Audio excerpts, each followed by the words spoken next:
What's good, guys? This video is about how mixtapes evolved over the years and became what we now know as the modern day mixtape. But really, lines have really started becoming blurred between the mixtape and the albums in recent times.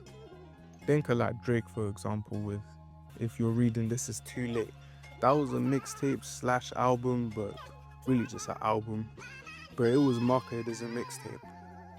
And the thing is, it's just all original content, not even a free release, so it just doesn't make it a mixtape. There was even other artists, but it's really also partially because of the depth of that Piff and live mixtapes and sites like that in general. Because don't get me wrong, popular mixtapes like No Ceilings, they're gonna be on streaming, but even then, they can't even upload the full version because of probably sampling clearance issues. So for smaller indie artists that put their shit onto those old mixtape sites, their music's kind of gone. If you didn't personally download it onto your hard drive, then it's gonna be real hard for you to find that shit. It's like genuinely a huge amount of lost art, especially for rap, because those sites were the only ones actually archiving this music. No one else really gave a fuck to be keeping rap music around. And this is also because of streaming. Streaming changed a lot. Way back in the day, you had to buy a physical copy. You had to walk in the shop and pay your $10.99 or whatever it cost and buy the physical music. Or people would burn CDs and then sell their mixtapes on the streets. Cool. Then the internet came around and stuff like live mixtapes and that Piff, like I mentioned, that allowed you to just download the shit straight onto a computer, download onto your hard drive and do what you want with it. But when the internet came around and then phones started becoming more developed, then you had the creation of things like iTunes. And then after that, you had streaming sites, you had Spotify, your SoundCloud. This is all gradually happening, which made it that music was so cheap to be able to personally own that it didn't even make sense for you to go through all the effort of downloading shit onto a hard drive and doing the whole piracy thing. So eventually the music just became so accessible that there wasn't really a need for these mixtape sites anymore. Artists didn't need them when you can just download your shit on SoundCloud or upload it on SoundCloud and actually make some money from it. Another thing is also the consumers, because they also have a part to play. Since if you wanted to even blow up using that old school mixtape method in this day and age, it wouldn't really even be worth your time, bro, because very few people are actually pirating music these days, other than the guys that are already hardcore fans. Maybe think of an example like Playboy Carti, Pissy Pamper. Cool, you might hear leaked music like that as a soundbite on like TikTok or some shit, but regular people ain't listening to leaks like that outside of that scenario, bro. They're not hearing that and actually gonna go out of their way and download that shit to their local files. So it is what it is. The market for that kind of thing is dead now. And also, where you can kind of pinpoint where you can see the real decline starting to happen is DJ Drama getting arrested. That was really the beginning of the end. Like, now there's real consequences. You can't just steal someone's intellectual property and start profiting from it.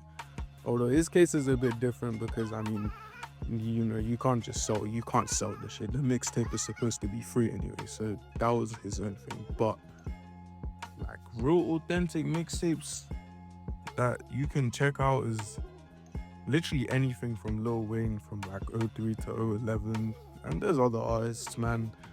Like, mixtapes were important back in the day. This is how you got your name out there. Before TikTok and all this stuff was around, this is how an artist would come up. Like Wiz Khalifa, Cushion OJ, A$AP Rocky, Meek Mill. Meek Mill's even that's even more recent, bro. Dream Chasers, when that dropped, the whole of that Piff literally shut down. That's how many people were actively waiting to listen to a mixtape back in the day. Even the bigger artists right now, like the big three as we call them, they came up off mixtapes too, man. You got Kendrick Lamar, he had his C4, Section 80. Drake had his Room for Improvement, Comeback Season.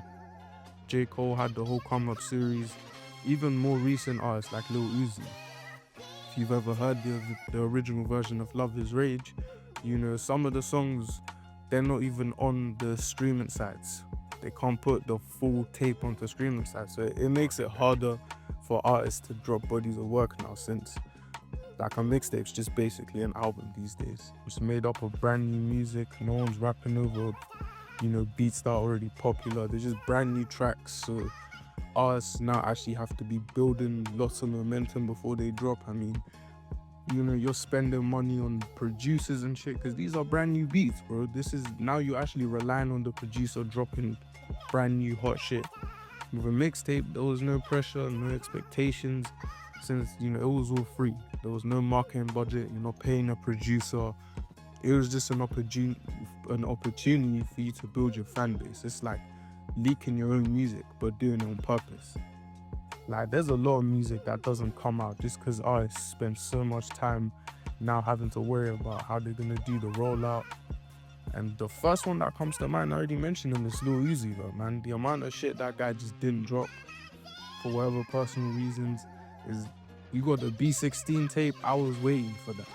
The 1629 tape, I'm gonna lie, I gave up on that. That shit never coming out. Then there's even other shit, 1017 vs. The World. You had that Lil Uzi Vert and Youngboy collab tape. Like, if mixtapes were still a thing, shit like that just would have been released, man. Instead of it just staying on someone's hard drive for the rest of the time, or someone else steals it and then tries to sell these leaks for profit. Like, it's sad stuff, man. At the end of the day, fans just want to enjoy the music. The numbers shouldn't really matter, and they don't matter. If the music's good, then it's good, man. There's plenty of trash music that does amazing numbers. That shit is completely irrelevant. Another thing is that mixtapes even gave you a chance to actually test your skills against other active rappers. You would go and pen your own verse on their song, and people will see, yo, who rapped this shit better? Think of Lil Wayne, man. He did that to Jay-Z on a bunch of tracks, but that's also another whole conversation, because that's also due to rap just changing in general, man. I'll be honest, I feel like rap has kind of lost that competitive aspect these days. But if you want me to make more of a video and dive deep into that, let me know, man. Anyway, that's all from me for this one. So a short one. If you fuck with this vid, like and subscribe, man. Let me know. Let me know in the comments if there's anything you think I missed, man. Think I missed out, or anything you disagree with, then also let me know, man. Sean Don, I'm out.